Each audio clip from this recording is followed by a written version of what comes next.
But two people who are finished with the company are WWE Hall of Famers Jerry the King Lawler and Amy Lita Dumas. Shortly after, F4W Online reported that the two had been removed from their pre-show panel duties, being replaced by Booker T and Charlie Caruso in a new, much shorter 10-minute format. It was said that Lawler and Lita had gone from full-time deals to Legends contracts, where they'd just be brought in for special appearances. That still seems to be the case with Lawler, but according to Jim Ross, who has spoken to Lita, she's no longer with the company. But don't worry, Lita, there is life after WWE as Shinsuke Nakamura impersonators. Finn Balor recently bumped into Stu Bennett, the wrestler formerly known as Wade Barrett, and shared this photo on his Instagram. "I'm afraid I've got some bad news, Barrett." WWE are probably going to be in contact about gimmick infringement.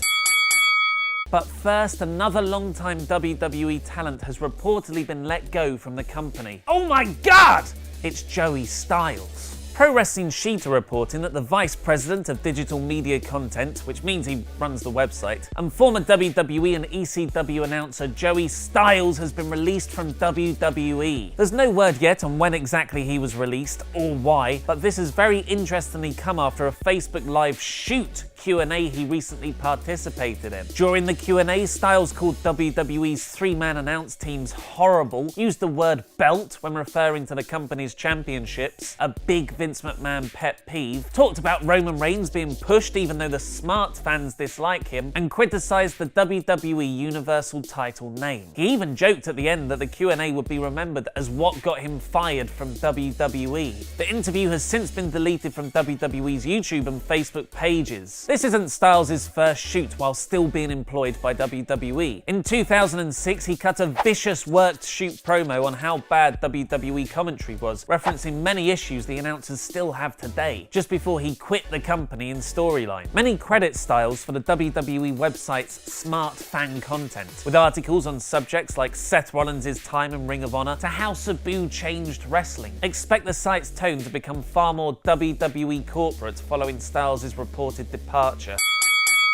The big guy is finally gone from WWE. Back in May, Ryback was sent home from Monday Night's Raw because of a contract dispute. He posted a statement on his Tumblr account the following day explaining that WWE had offered him a lower pay than in his previous contract, so he walked out. He then accused the WWE of having a monopoly on employing wrestlers, so they were unfairly able to pay them what they like. If WWE booked a wrestler to lose all the time, for instance, they could then justify paying them less because they wouldn't be as much of a star. This put a nuclear amount of heat on Ryback backstage, and he hadn't been seen on WWE television since. Well, now WWE have finally posted their standard Future Endeavors statement. Effective today, August 8th, 2016, WWE has parted ways with Ryback and he is no longer under contract. WWE wishes Ryback the best in all his future endeavors. Ryback first started out with WWE way back in 2004, where he was a contestant on Tough Enough. He then went to developmental for a long stretch to debut on the main roster as part of 2010's Nexus Invasion faction. Considering Ryback's statement he posted back in May, if he was that candid while being under contract with WWE, imagine what he's going to be like in the eventual shoot interview. Sean Oliver, sort that out now.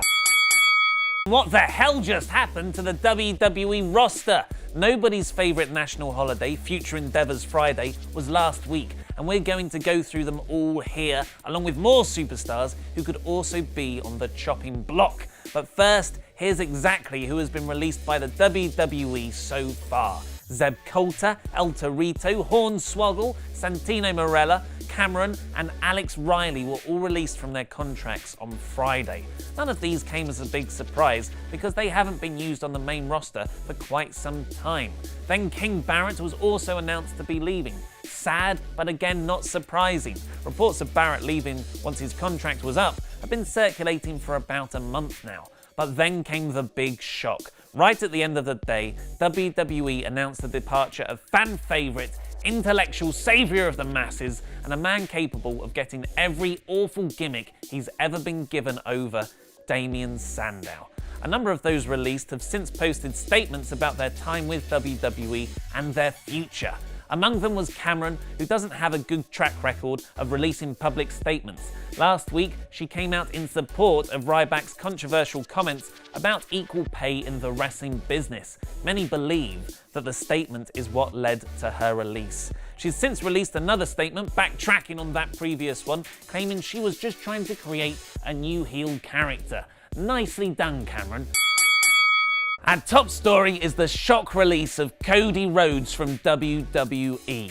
This all began on Saturday when Rhodes announced on Twitter that he had requested his own release from WWE. The next day, on the morning of Extreme Rules, WWE confirmed the release on their website with what is quickly becoming a copy and paste statement. WWE has come to terms on the release of Cody Rhodes as of today, May the 22nd, 2016. WWE wishes Rhodes the best in all his future endeavors.